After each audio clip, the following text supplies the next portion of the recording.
Salam, selamat bertemu dan salam jumpa bagi saudara-saudari sekalian yang berada dalam persekutuan kudus hari ini. Di hari yang mulia ini, marilah kita melabuhkan hati dalam kesatuan Roh Allah yang menyatukan dan menyempurnakan kita. Kita bersatu dalam panggilan kudus untuk menyembah dan memuliakan Yesus Tuhan kita yang memanggil dan mengutus kita untuk memberitakan Injil Kristus dalam karya dan kata. Teguhkanlah hatimu dan sembahlah Dia dengan iman sepenuh, serta muliakanlah namanya dalam kidung. Muliakan Allah Bapa. Jemaat, kami undang berdiri.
Umat Tuhan yang terkasih,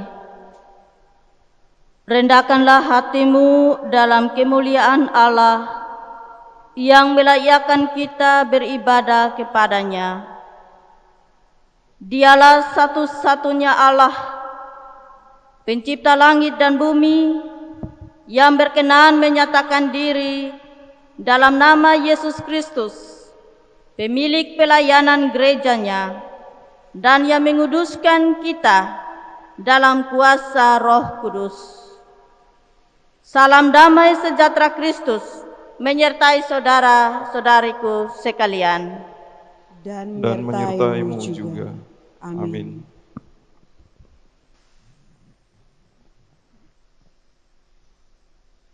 Pokok renungan dalam ibadah kita saat ini bertemakan memberitakan Injil dalam karya dan kata. Dalam terang tema ini, kita mendengarkan firman menurut Injil Matius pasal 29 ayatnya yang ke-19 sampai 20a. Karena itu, pergilah, jadikanlah semua bangsa muridku, dan baptislah mereka dalam nama Bapa dan Anak dan Roh Kudus, dan ajarlah mereka melakukan segala sesuatu yang telah kuperintahkan kepadamu. Firman ini sebagai nats pembimbing untuk perenungan iman bagi kita sepanjang ibadah kita dan bagi perjalanan hidup kita pada hari-hari selanjutnya.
Pengakuan dosa.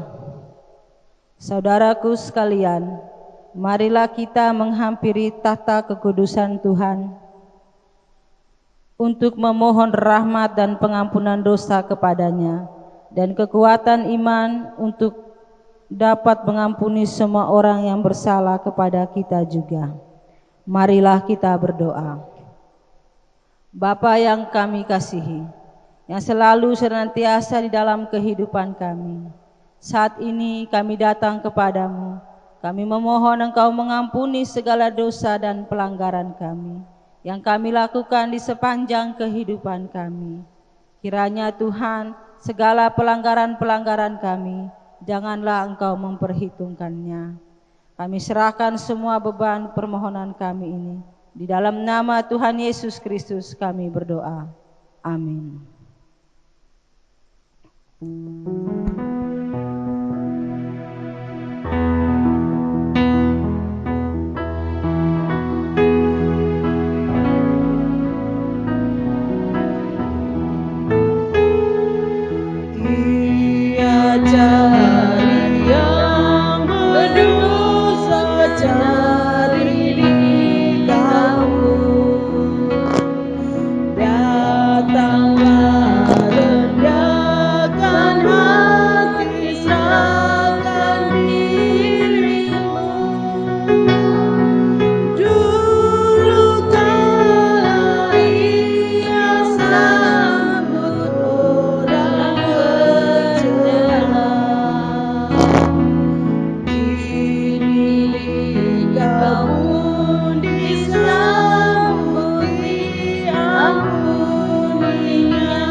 Jika demikian pengakuan kita di hadapan Tuhan, dengarlah berita anugerah Tuhan bagi kita berdasarkan kitab Mazmur pasal 145 ayat 8 dan ayatnya yang ke-9 yang berkata, Tuhan itu pengasih dan penyayang, panjang sabar dan besar kasih setianya.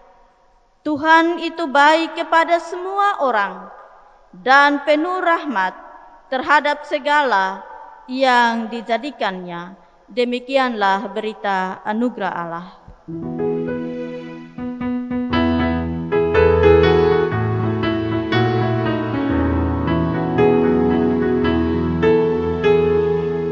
Jika padaku ditanyakan apa akan kusampaikan pada dunia yang penuh dengan cobaan, aku bersaksi dengan kata tapi juga dengan karya menyampaikan kasih Allah yang sejati.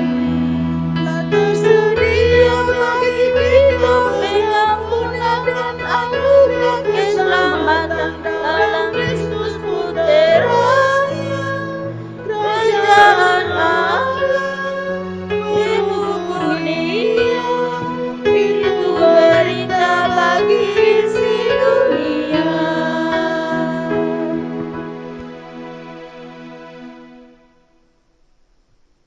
Jemaat yang diberkati Tuhan, marilah kita bermazmur bagi Tuhan menurut Mazmur pasal 8 ayat 2 sampai 10. Jemaat diundang untuk berdiri dan kita akan membacanya secara litani. Saya akan membacakan ayatnya yang genap dan jemaat akan membacakan ayatnya yang ganjil. Ya Tuhan, Tuhan kami, betapa mulianya nama-Mu di seluruh bumi. Keagungan-Mu yang mengatasi langit dinyanyikan. Dari mulut bayi-bayi dan anak-anak yang menyusu, telah Kau letakkan dasar kekuatan karena lawan-Mu, untuk membungkamkan musuh dan pendendam.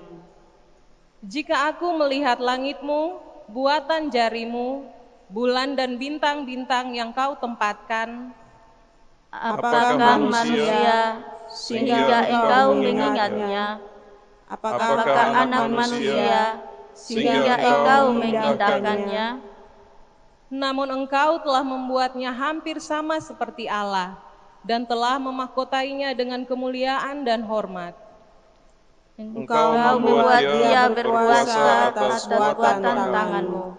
Segala-galanya telah Kau letakkan di bawah kakinya. Kambing domba dan lembu sapi sekalian, juga binatang-binatang di padang, burung-burung di udara dan ikan-ikan di laut, dan apa yang melintasi arus lautan. Ya Tuhan, Tuhan kami, betapa mulianya nama-Mu di seluruh bumi.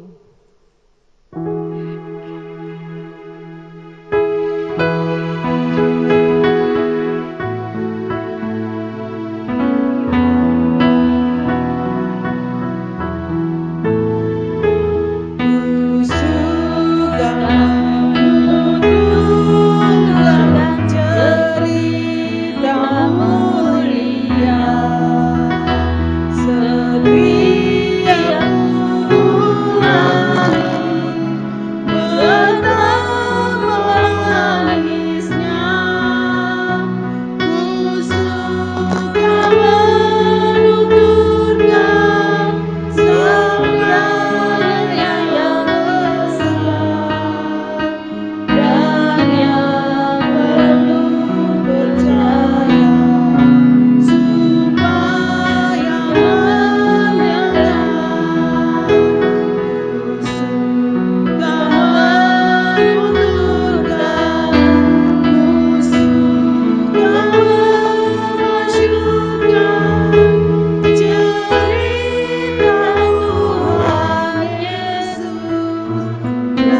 Bapak, Mama, saudara-saudara sekalian, tiba saatnya untuk kita membaca dan mendengarkan firman Tuhan. Tapi sebelum itu, marilah kita berdoa. Di hadapan-Mu Bapa di sorga, kami berterima kasih oleh karena kasih dan anugerah yang Allah berikan untuk kami di pagi hari yang indah ini. Di saat pagi ini Tuhan, kami anak-anak-Mu ingin mendengarkan firman kebenaran. Tapi sebelum kami mendengar, kami mohon kiranya Engkau memberkati hati kami, sehingga firman yang kami dengar ini boleh tertanam dalam hati dan pikiran kami, dan kami boleh melakukan dalam sisa hari hidup kami di Bapa. Kami juga berdoa untuk hamba-Mu yang Engkau pakai, Mama Pendeta. Engkau urapi dia Tuhan, pakai anak-Mu, sehingga lewat firman yang anak-Mu sampaikan, firman itu boleh menjadi terang dalam kehidupan kami, dan boleh menjadi berkat untuk hidup kami Bapa. Terima kasih Bapa di dalam sorga. Inilah firman yang hidup itu, kami datang dan berdoa kepada-Mu Bapa. Amin.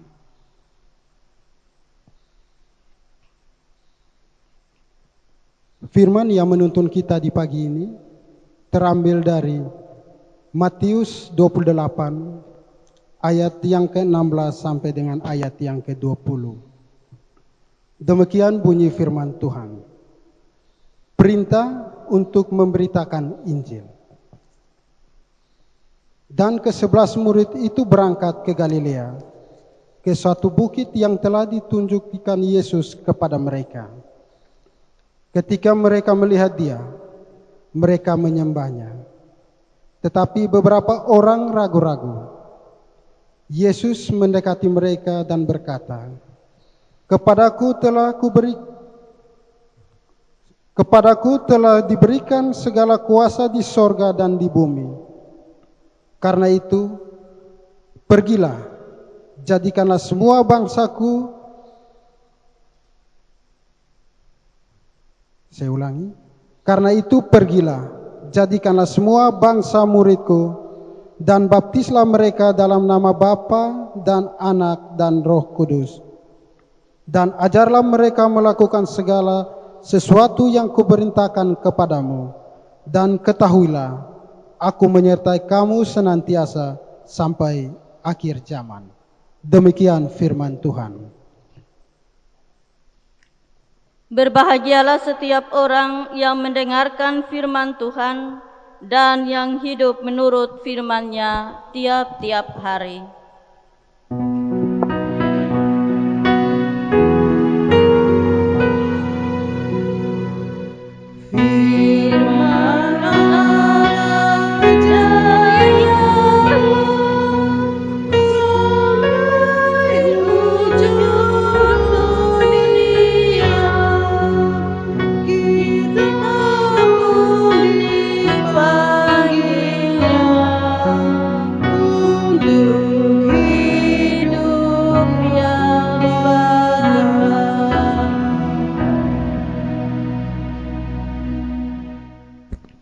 Salam.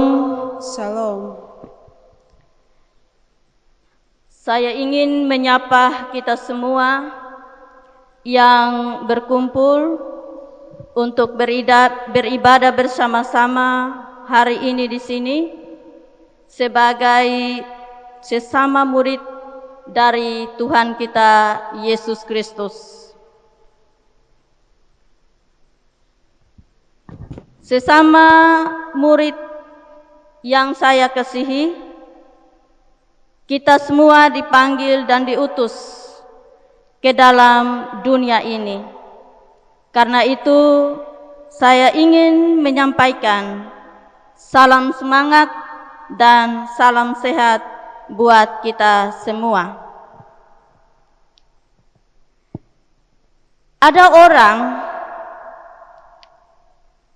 menjelang akhir hidupnya atau di penghujung ajalnya memberikan pesan-pesan kepada orang-orang yang ditinggalkan, terutama kepada mereka yang dekat. orang-orang terdekat. Contoh, opa oma sebelum ajalnya tiba, mereka menyampaikan pesan kepada anak-anak, kepada cucu dan cece mereka. Para orang tua juga menyampaikan pesan kepada anak-anak mereka. Begitu juga suami-suami yang tahu bahwa hari hidupnya akan berakhir, ajalnya mendekat, memberikan pesan kepada istri dan anak-anak tercinta. Begitu juga sebaliknya, dari istri yang hendak meninggal, yang akan meninggal, memberikan pesan kepada suami dan anak-anaknya. Saudara-saudaraku yang kekasih, menurut Anda, pesan apa yang paling penting yang akan Anda sampaikan kepada orang-orang yang dikasihi dan dicintai? Pesan apa yang kita akan berikan? Pengalaman dalam pelayanan jemaat, ada pesan dari orang yang menjelang ajalnya, supaya kalau ia meninggal, jenazahnya itu dimakamkan di dekat rumah.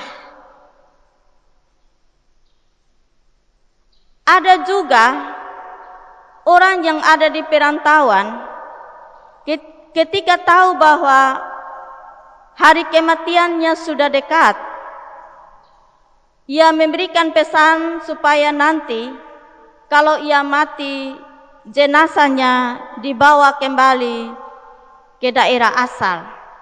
Tapi ada juga yang berpesan, karena tahu bahwa istri dan anaknya tetap tinggal di daerah itu, di tempat rantau itu, maka dia meminta supaya jenazahnya tetap dimakamkan di tempat perantauan. Bapak Ibu yang saya kasihi, biasanya pesan-pesan dari orang yang meninggal itu begitu mengikat orang-orang yang menerima pesan, orang-orang yang menerima amanat. Mereka enggan untuk mengabaikan, bahkan berusaha untuk melakukan pesan itu. Karena itu tidak heran kita menemukan ada keluarga yang menolak untuk memakamkan orang tua mereka yang sebelumnya sudah ada pesan untuk dimakamkan jenazahnya di dekat rumah. Mereka menolak untuk membawa atau memakamkan jenazah orang tua ke tempat pemakaman umum yang sudah disediakan.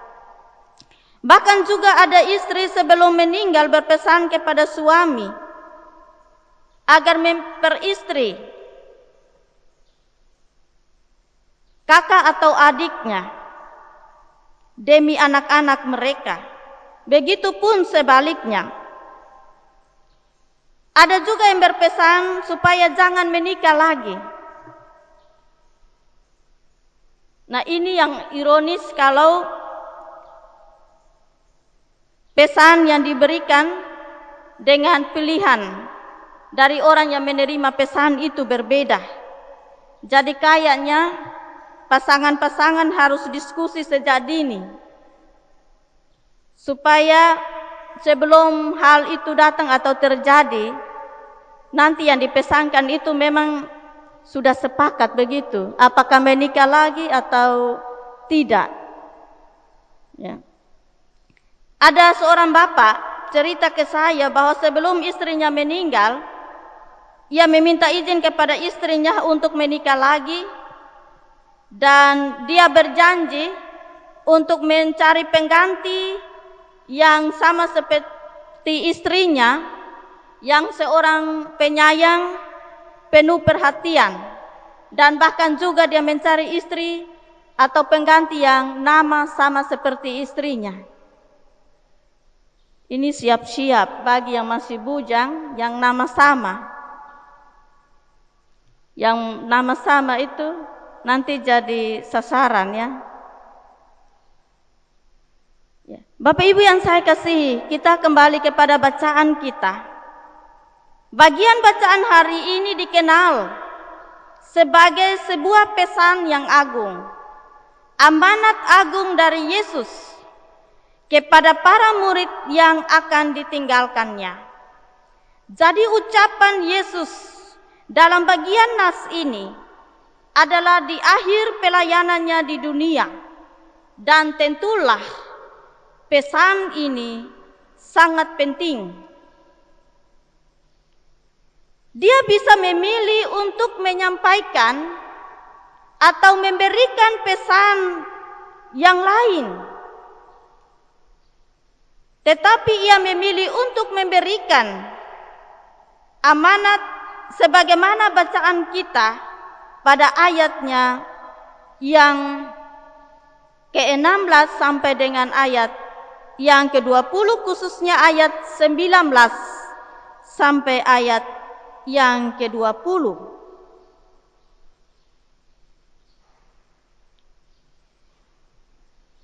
Kalimat yang ada dalam bacaan ini sebagai amanat agung Yesus, ini merupakan isi hati Yesus. Ini merupakan fokusnya yang hendak ia capai sesudah ia meninggalkan murid-muridnya. Dan karena itu mari kita merenungkan amanat ini bersama di bawah tema memberitakan Injil dalam kata dan karya.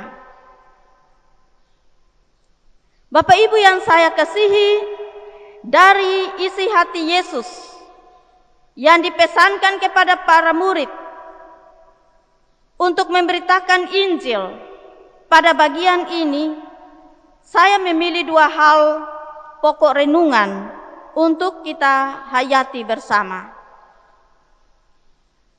Yang pertama, pergilah, jadikanlah semua bangsa menjadi muridku. Pertama-tama kita perhatikan amanat memberitakan Injil diberikan kepada para murid. Mengapa harus pesan ini diberikan kepada para murid? Tentu sangatlah beralasan. Para murid yang ketika itu adalah orang-orang yang dipilih Yesus, orang-orang yang dipanggil Yesus untuk mengikutinya. Merekalah yang sekian lama waktu selalu ada bersama-sama dengan Yesus. Merekalah yang telah mendengar, mereka yang melihat serta merasakan secara langsung apa yang selalu Yesus katakan dan yang ia lakukan. Murid selalu tahu apa yang Yesus buat dan apa juga yang Yesus sampaikan. Benar apa yang ditulis kitab Pengkhotbah, segala sesuatu indah pada waktunya. Indah ketika murid-murid dipanggil untuk mengikuti Yesus dan mengetahui segala apa yang ia lakukan, semua pola pelayanannya, selama ia ada dalam dunia. Dan kini Yesus memberikan tugas pemberitaan Injil kepada murid-Nya agar mereka juga memuridkan akan orang-orang lainnya. Bapak, Ibu, saudara-saudara, melalui amanat yang pertama ini, pergi jadikan semua bangsa menjadi muridku. Kira-kira kemana dan kepada siapa tugas memuridkan semua bangsa itu harus dilakukan oleh murid-murid Yesus?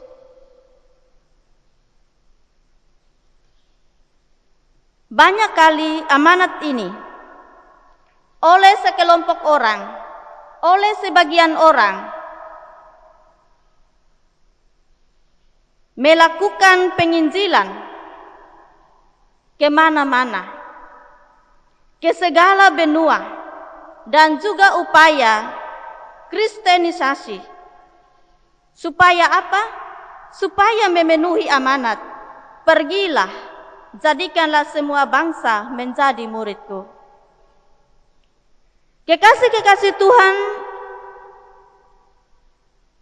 bagaimana dengan kita hari ini? Di zaman ini, khususnya kita sebagai murid-murid Yesus, pada tempat di mana kita ada, Jemaat Kalvari Maumere yang berada di Sika Maumere. Kalau orang lain memilih untuk pergi kemana-mana, tinggalkan tempat mereka, pekerjaan pokok mereka untuk memberitakan Injil, bagaimana dengan kita? Apa yang kita harus lakukan untuk memenuhi amanat, pergilah, jadikan semua bangsa menjadi muridku? Bapak Ibu, mari kita ingat apa yang dikatakan Yesus dalam Alkitab untuk kita pelajari.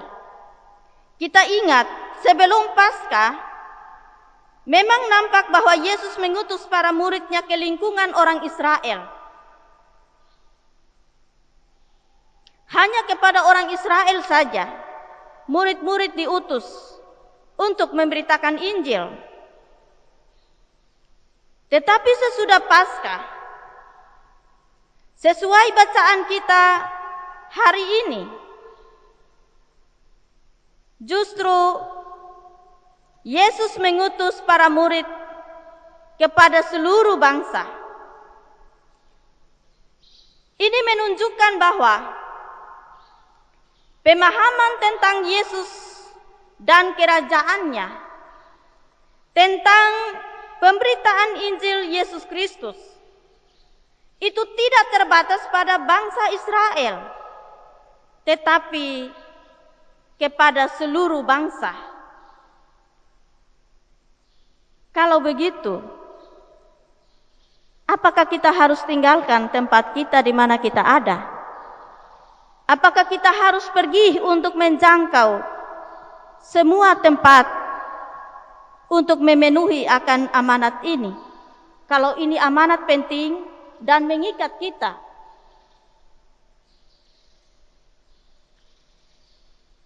Dalam kisah para rasul, Yesus berkata, kalau Roh Kudus turun ke atas kamu, dan kamu akan menjadi saksiku di Yerusalem, dan di seluruh Yudea, dan Samaria, dan sampai ke ujung bumi. Dan sampai ke ujung bumi. Kira-kira sama juga. Injil harus sampai ke ujung bumi. Tetapi bagaimana supaya betul kita ini yakin bahwa benar kita sudah melaksanakan amanat ini, bahwa Injil sudah diberitakan sampai ke ujung bumi? Simaklah perkataan Yesus ini. menjadi saksi mulai dari Yerusalem. Yerusalem itu tempat di mana para murid itu hidup dan tinggal.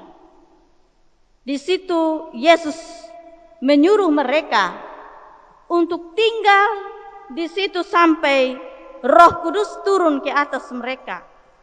Dan ketika kuasa Roh itu turun ke atas mereka, mereka menjadi saksi, dan itu mulai dari Yerusalem. Setelah Yerusalem baru ke sekitar.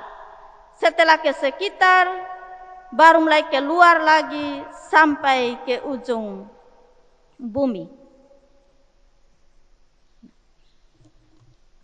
Saya mengajak kita untuk berpikir sederhana.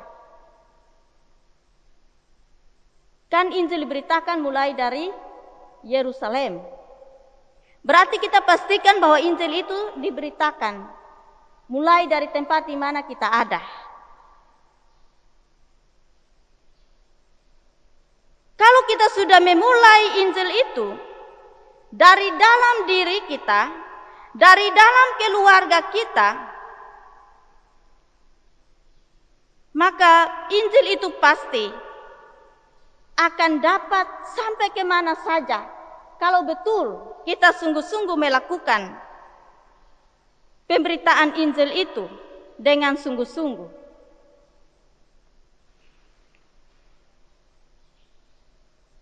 Ada sebuah kisah dari seorang pekerja bengkel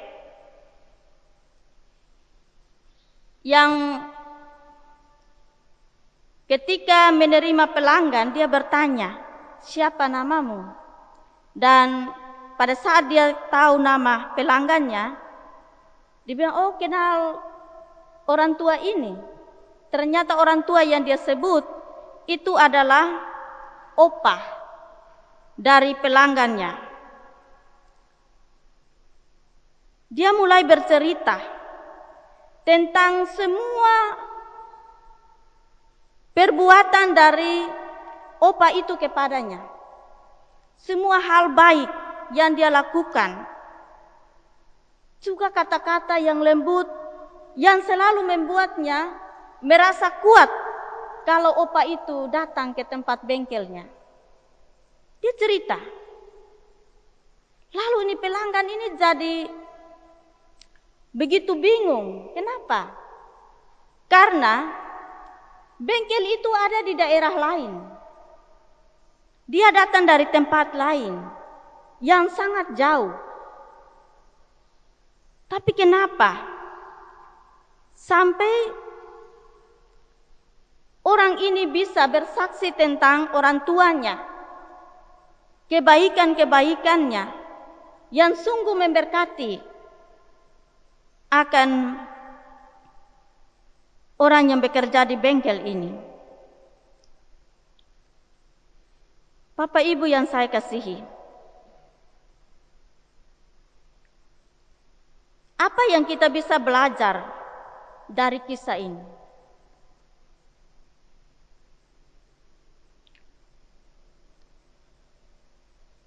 Yang bisa kita belajar bahwa mungkin saja kita tidak pernah kemana-mana. Kita hanya ada di Maumere.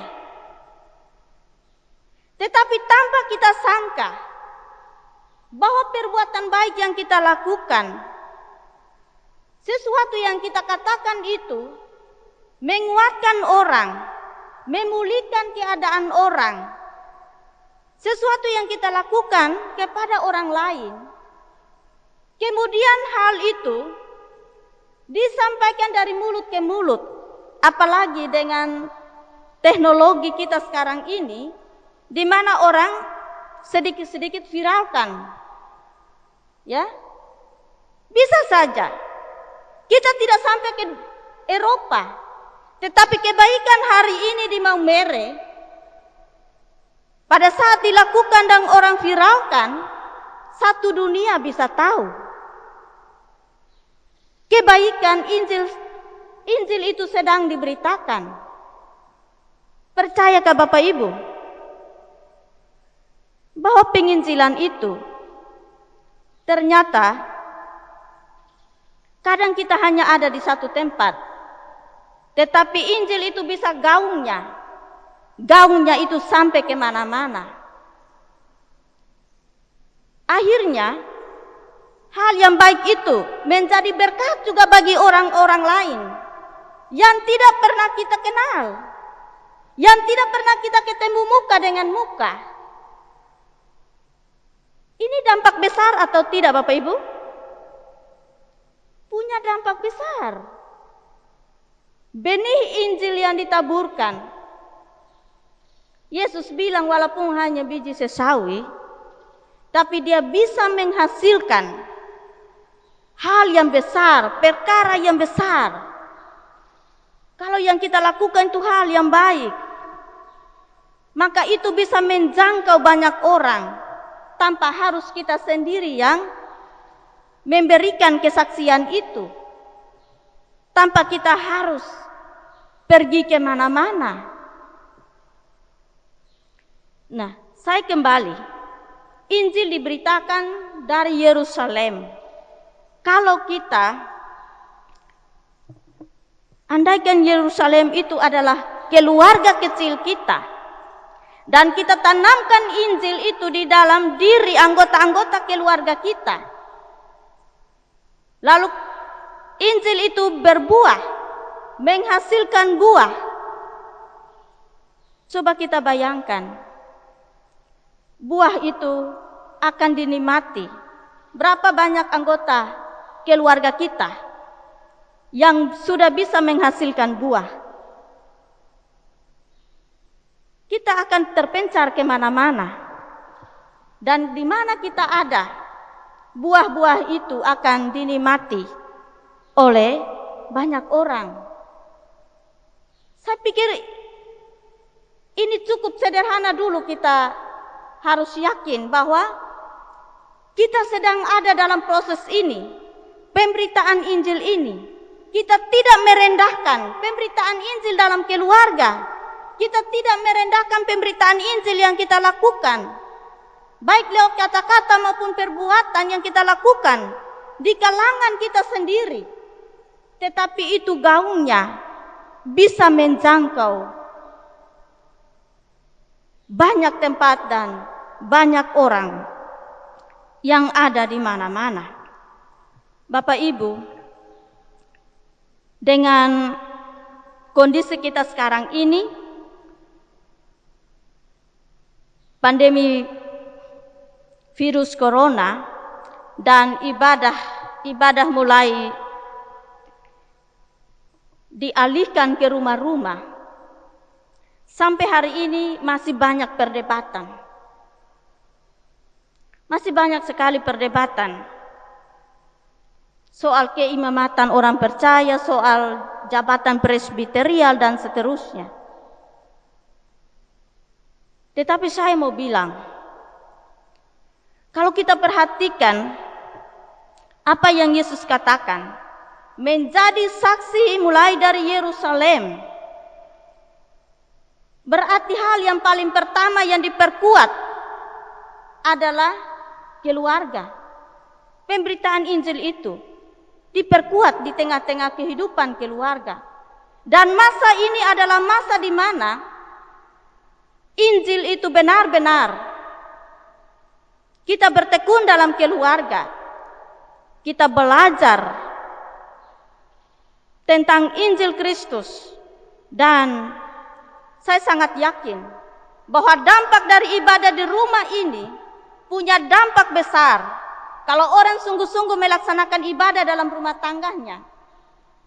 Semua benih Injil yang tertanam dalam diri anggota keluarga, baik anak-anak maupun orang dewasa, itu akan sangat luar biasa. Jangan kita pikir hari ini, tetapi beberapa waktu yang akan datang.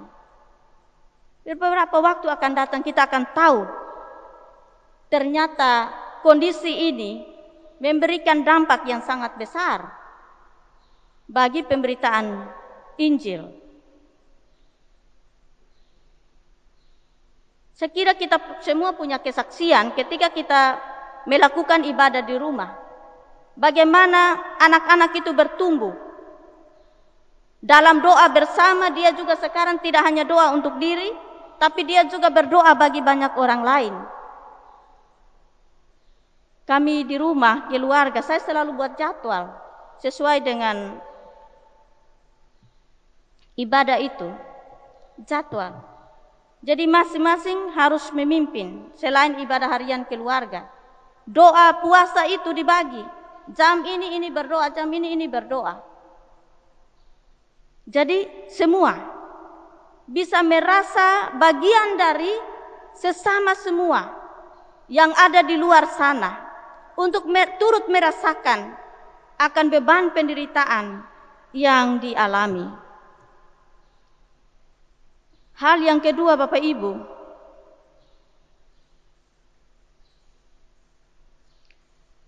tugas memuridkan. Apa tujuan memuridkan murid-murid?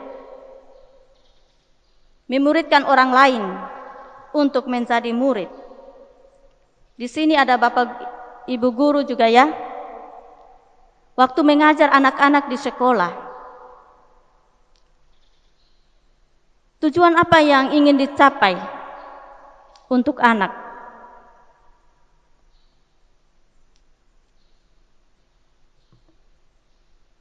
Setidaknya ingin agar anak-anak bisa mampu punya pengetahuan seperti yang diajarkan dan juga mempraktekkan seperti apa yang diajarkan. Itu tujuan. Ya, anak itu mampu berdiri ya, mampu berdiri di atas kaki sendiri, sampai dia bisa melakukan. Seandainya kalau Bapak Ibu punya 5 orang murid, lalu 4 murid itu sangat pintar, sanggup. Sekali mengajar, dia bisa langsung tahu dan juga bisa untuk mempraktikkan. Tapi bagaimana dengan anak yang sedikit terlambat? Apa yang Bapak Ibu lakukan? Apakah membiarkannya tetap buta huruf? Kalau yang masih di SD ya, kalau dia tidak bisa membaca, apakah dikasih tinggal? Yang penting yang 4-nya sudah tahu dan kita kejar untuk supaya itu 4 orang itu semakin meningkat dalam pengetahuan. Apa yang akan kita lakukan? Bapak Ibu yang saya kasihi, saya kira ini gambaran dari tugas seorang murid ketika dia diutus pergi memuridkan orang lain. Dia juga harus bisa tahu tentang keadaan dari orang-orang di mana dia ajar. Ada orang yang bisa mampu, bisa buat sendiri. Tapi ada orang yang tidak bisa. Dia butuh waktu, dia butuh pendampingan yang lebih, perhatian yang lebih. Ya tentu dia tidak akan sepintar yang lainnya. Tapi setidaknya dia juga ada perubahan, ada peningkatan. Dan kira-kira ini yang kita alami Bapak Ibu. Dan tentu nanti ini menjadi evaluasi kita setelah masa ini, badai ini lewat. Kita gereja ternyata punya bersyukur dengan keadaan ini. Kita tahu berapa banyak orang yang kita injili, orang yang kita pimpin itu sudah bisa mampu mandiri. Dia bisa beritakan Injil dalam keluarganya. Dia bisa pimpin ibadah, dia bisa layani. Tapi berapa banyak jumlah keluarga yang belum bisa, yang butuh perhatian lebih. Jadi kita tidak meninggalkan mereka tetap dalam keadaan itu. Tetapi pendampingan itu diperlukan. Ketika kita bagikan liturgi-liturgi dan saya berkunjung ke mana? Bagaimana ibadahnya? Ada yang hanya senyum, ada yang pakai garu-garu kepala. Itu tandanya apa? Tandanya dia belum bisa. Ini satu tugas besar yang kita harus catat. Untuk betul kita harus sadar bahwa dari sekian banyak anak-anak yang kita punya, ada masih sekian banyak anak yang masih butuh pendampingan sampai dia mandiri, sampai dia juga bisa memberitakan Injil mulai dari keluarganya. Hal yang kedua, pokok yang kedua dari amanat yang dipesankan Yesus kepada murid-muridnya. Ajarlah mereka melakukan segala sesuatu yang telah kuperintahkan kepadamu. Apa yang telah kuperintahkan kepadamu? Nah, Bapak Ibu yang saya kasih, apa saja yang mencakup hal-hal yang sudah Yesus ajarkan kepada murid-murid?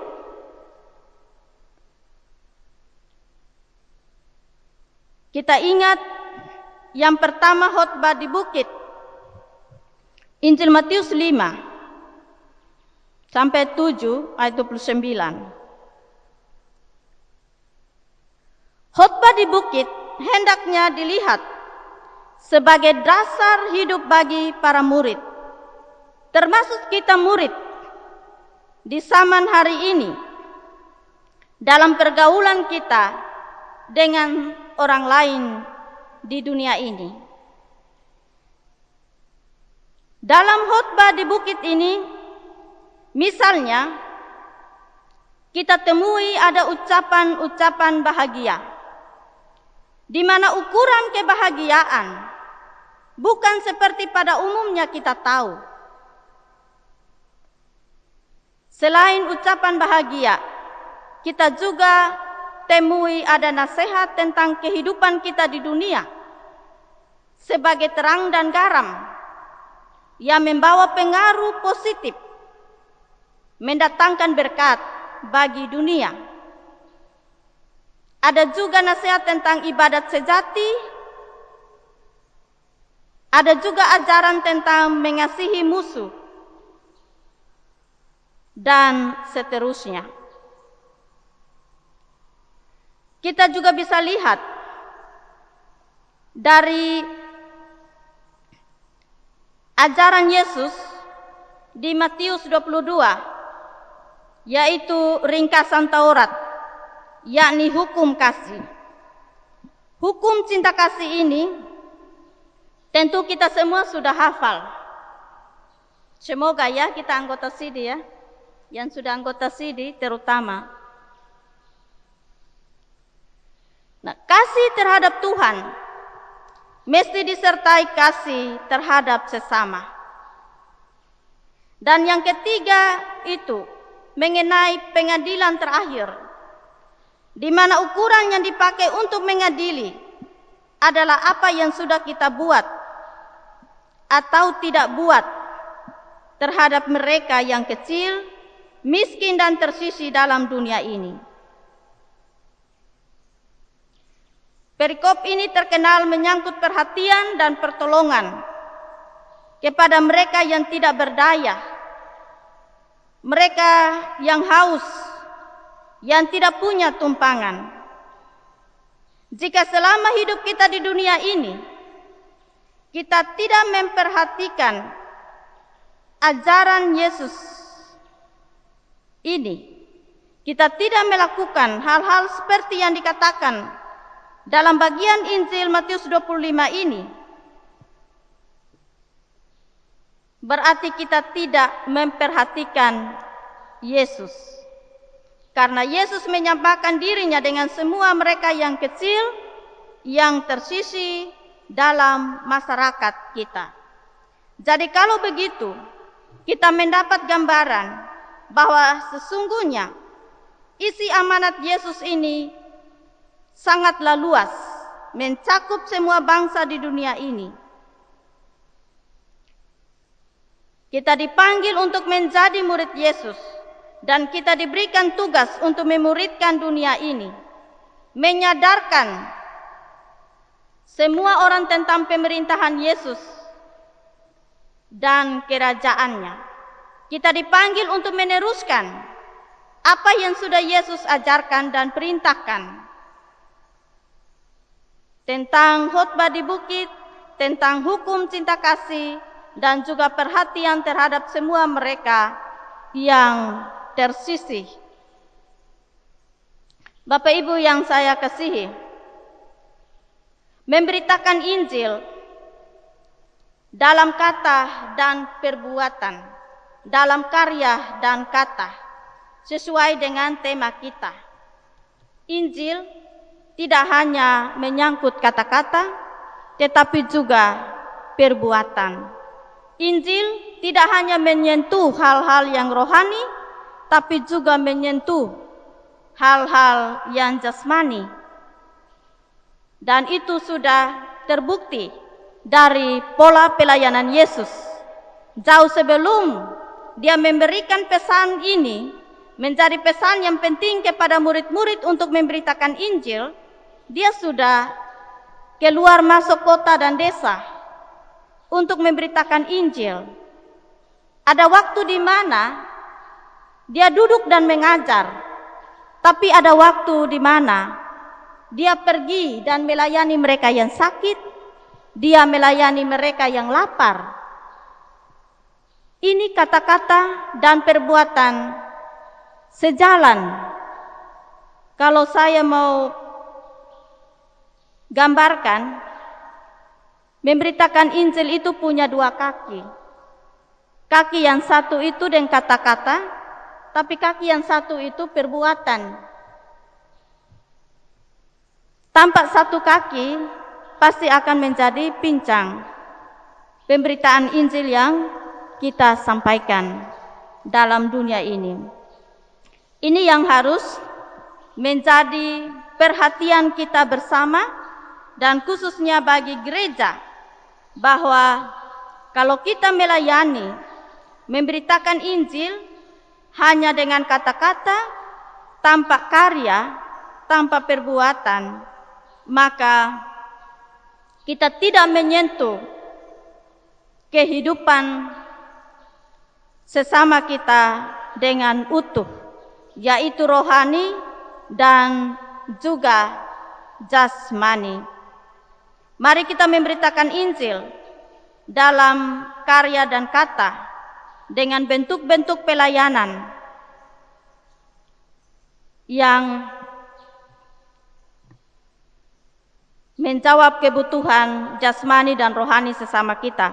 Khususnya dalam gereja, pemberitaan Injil dalam kata dan perbuatan itu kita bisa rincikan dalam tugas atau peran penatua dan diaken. Jadi penatua itu memberitakan Injil, diaken itu melakukan apa yang diberitakan. Coba kita melihat kembali ke dalam diri kita. Setelah kita memberitakan Injil, apakah kita tindak lanjuti dengan perbuatan ataukah belum? Contoh sederhana ya. Kalau orang berduka, kita kasih ucapan turut berduka cita. Setelah itu kita pergi melayat atau tidak? Kita pergi menghibur atau tidak? Atau ketika dia sakit, kita pergi mendoakan dan menguatkan dia atau tidak? Itu kata dan perbuatan harus sejalan. Kita ucap turut berduka cita walaupun penuh, tetapi dia tidak pernah tahu, karena waktu dia sakit kita tidak pernah berkunjung, kita tidak pernah menguatkan dia. Kita ucapkan duka cita keluarga yang berduka, dia tidak pernah tahu bahwa kita telah ucap duka cita. Karena mungkin dia tidak ada dalam WA kita, tidak masuk ke WA-nya dia. Dia tidak pernah tahu bahwa betul kita ikut berduka cita. Ini contoh sederhana saja. Dan kita bisa ambil banyak contoh yang lainnya. Kiranya Roh Kudus menolong kita dalam pelayanan gereja yang meliputi segala aspek kehidupan, baik jasmani maupun rohani, dalam kata dan perbuatan. Amin. Bapak Ibu sidang jemaat yang terkasih, kita akan masuk dalam pengakuan iman. Saya jemput kita semua berdiri.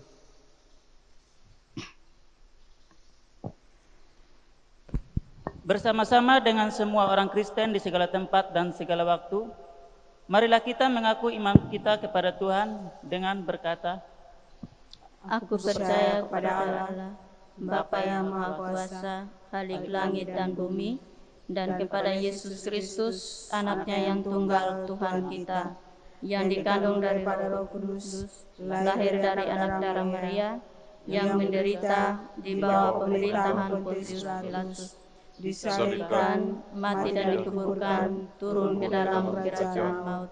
Pada hari yang ketiga, bangkit pula dari antara orang mati, naik ke surga, duduk di sebelah kanan Allah, Bapa yang Maha Kuasa, dan akan datang dari sana untuk menghakimi orang yang hidup dan yang mati. Aku percaya kepada Roh Kudus, gereja yang kudus dan am, persekutuan orang kudus, pengampunan dosa, kebangkitan daging, dan hidup yang kekal.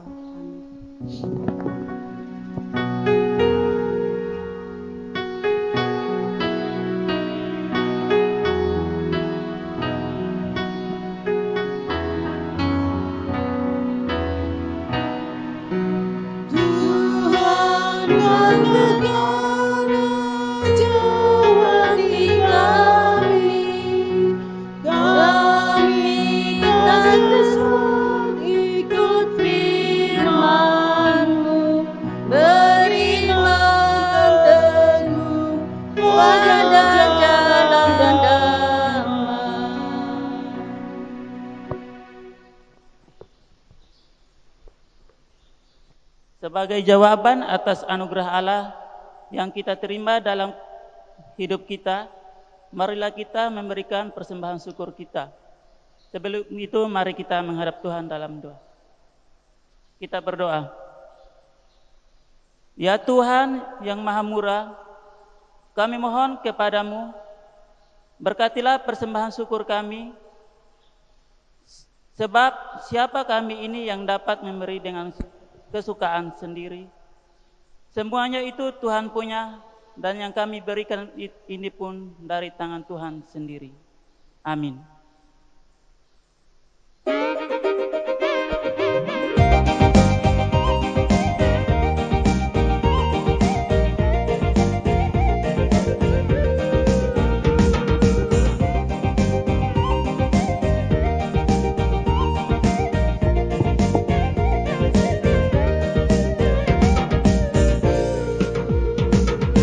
Hei saudara, umat Tuhan.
Marilah kita berteduh diri di hadapan Tuhan dan kita menaikkan syafaat kita. Kita berdoa. Bapa yang kudus, Bapa dalam nama Tuhan kami Yesus Kristus, yang telah berkenan memanggil dan mengutus kami untuk menjadi murid-murid, menjalankan tugas memberitakan Injil dalam dunia ini. Hari ini di sini, kami sungguh bersyukur kepadamu ya Tuhan, sebab Engkau sendiri yang telah melayakkan kami untuk ada dalam pelayanan ibadah Minggu 7 Juni 2020. Kami sungguh bersyukur untuk kesehatan dan kehidupan yang Tuhan anugerahkan, sehingga kami boleh melakukan tugas sebagaimana yang Engkau kehendaki.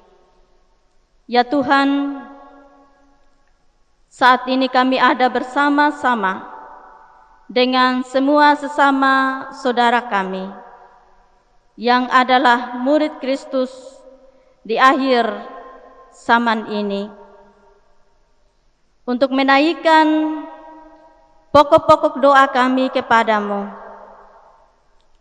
dalam keadaan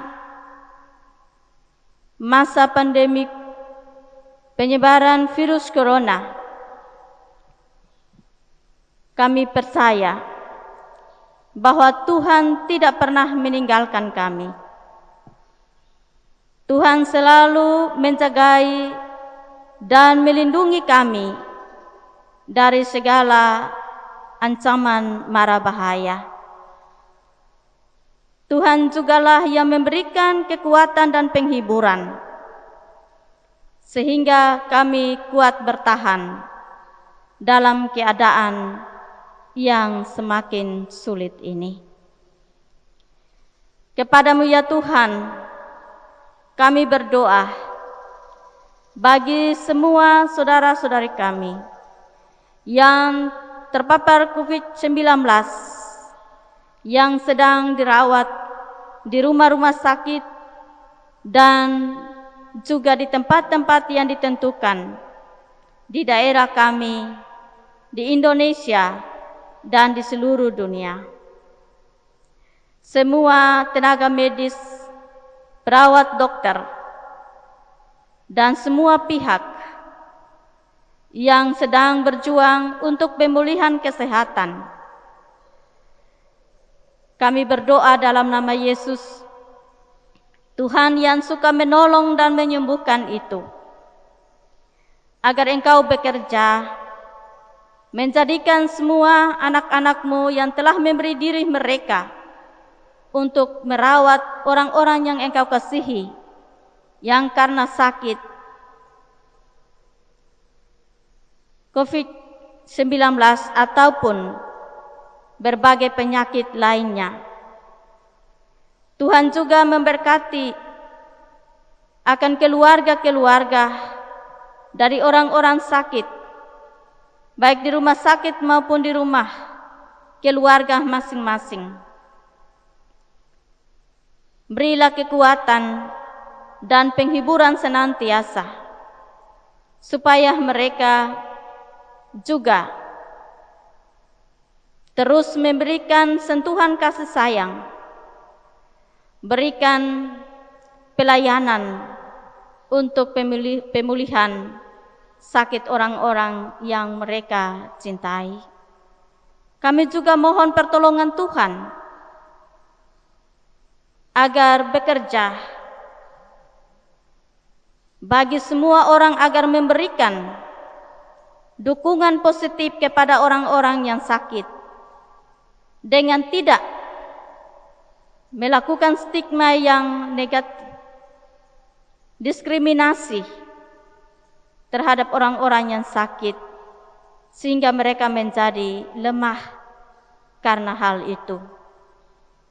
Biarlah semua orang menyebarkan kebaikan dan dukungan, berjuang bersama melawan penyebaran virus corona ini dengan mengikuti segala himbauan dari semua pihak pemerintah, gereja, dan juga terutama untuk menjaga diri sendiri. Bapa di dalam sorga, di masa ini pula begitu banyak orang terdampak sehingga kehidupan mereka semakin menderita karena perekonomian mereka menjadi merosot. Ada juga yang mengalami PHK, ada juga yang gagal dalam usaha, ada juga dengan berbagai kondisi tidak berdaya. Kami berdoa kepadamu ya Tuhan, Engkau Bapa yang berkemurahan dan penuh kasih, dengan caramu kami yakin Engkau menyediakan orang-orang di sekitar mereka yang dapat memberikan pertolongan yang adalah bersumber daripada Tuhan, yang melakukannya sendiri bagi orang-orang yang Engkau kasihi. Kami berdoa ya Tuhan, agar di masa pandemi penyebaran virus corona ini juga semakin menurunnya jumlah orang yang melakukan kejahatan. Kemiskinan, kemerosotan ekonomi tidak menjadi alasan untuk orang tidak melakukan kebaikan. Biarlah bertambah jumlah orang yang berbuat baik, tambah pihak-pihak yang berkewenangan mengelola dana-dana bantuan, agar mereka melakukan itu dengan jujur dan tepat pada sasaran. Tidak ada pilih kasih bagi mereka yang patut untuk menerima bantuan. Bapa di dalam sorga, sebagai gerejamu dalam dunia ini, yang juga dipanggil untuk membela kehidupan, kami terus ada dalam pergumulan bersama dengan semua gereja dan dalam lingkup kami, Jemaat Kalvari Maumere. Kami bergumul bagaimana menjangkau akan jemaat-jemaat kami yang perlu pendampingan agar Injil Tuhan tetap mereka dengar dan juga tetap kuat dalam mengikuti setiap ajaran yang Engkau ajarkan. Tolonglah kiranya para pemimpin kami dari lingkup majelis sinode, lingkup majelis klasis, lingkup majelis jemaat, supaya dalam kerjasama yang baik dapat menjawab akan kebutuhan-kebutuhan pelayanan yang ada dalam jemaat-jemaat kami. Bapa di dalam sorga, kami terus berdoa bagi pihak pemerintah yang dalam segala cara dan upaya untuk menolong orang-orang yang membutuhkan pertolongan dan juga pencegahan penyebaran virus corona. Kiranya Tuhan menolong agar segala upaya dan himbauan dapat ditaati dengan setia tanpa kecuali. Bapa di dalam sorga, kami berdoa khusus untuk jemaat-jemaat kami, para lansia, orang-orang sakit yang berduka. Tuhan, pulihkanlah kiranya keadaan mereka. Kami berdoa bagi keluarga Mama Claudina Bire yang berduka cita meninggal Ibu Naomi Aju dan kemarin telah dimakamkan. Keluarga yang tidak dapat memakamkan orang tua yang mereka kasihi. Kami mohon penghiburan dan kekuatan daripadamu, supaya air mata duka mereka terhapus karena pertolongan Tuhan. Kami juga berdoa bagi pergumulan para guru untuk anak-anak siswa-siswi mereka yang tidak dapat bersekolah, tidak dapat melakukan tugas mereka sebagai guru. Pulihkanlah keadaan bangsa kami, dunia ini ya Tuhan, supaya badai ini boleh dapat berlalu. Kami berdoa bagi TNI Polri, semua pekerja yang terus bertekun di dalam tugas dan pekerjaan mereka. Oleh pertolongan Tuhan, mereka boleh dapat bekerja dengan merasa tenang, sebab kesanalah Engkau selalu memerintahkan berkat kehidupan dan perlindungan bagi mereka semua. Terima kasih Bapa di sorga, kami semua yang ada pada saat ini juga memasrahkan semua harapan dan doa kami kepadamu. Kiranya Tuhan mendengarkan kami dan Tuhan menyambut kami dalam pelayanan untuk ibadah minggu hari ini. Biarlah semuanya ini ya Tuhan dapat disempurnakan hanya oleh Engkau Tuhan yang maha sempurna itu. Inilah kami di dalam nama Tuhan Yesus Kristus kami berdoa. Amin.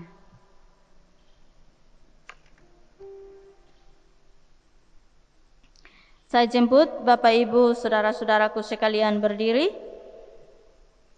Mari kita menyiapkan diri untuk kita menerima berkat Tuhan.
Arahkan hati dan pikiran kita kepada Tuhan dan terimalah berkat-Nya. Tuhan memelihara dan melindungi kita dalam cahaya kemuliaan-Nya. Dialah yang menopang saudara-saudari menyebarkan berita Injil Kristus kemanapun saudara pergi dan berada. Penyertaannya sempurna hingga kesudahan alam yang berlangsung dalam kuasa kasih Allah Bapa, Anak, dan Roh Kudus.